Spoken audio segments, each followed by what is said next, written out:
ජීවිතය යනු දීර්ඝ අනපේක්ෂිත සිදුවීම් වලින් පිරුණු සංකීර්ණ ගමනකි.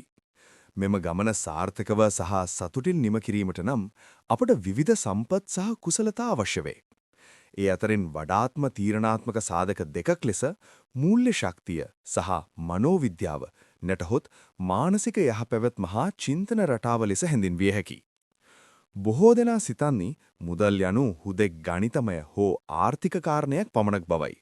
නමුත් සත්‍යය නම් අපගේ මූල්‍ය ජීවිතය අපගේ මනෝවිද්‍යාව සමග ගැඹුරින් බැඳී පවතින බවයි. මූල්‍ය ශක්තිය යනු ජීවිතයේ මූලික අඩිතාලමයි. ඒබ්‍රහම් මැස්ලෝගේ අවශ්‍යතා දුරාවලියට අනුව මිනිසෙකුගේ මූලික අවශ්‍යතා වන ආහාර, ජලය, නිවාස, සෞඛ්‍ය සහ ආරක්ෂාව තහවුරු කර ගැනීමට මුදල් අත්‍යවශ්‍ය වේ.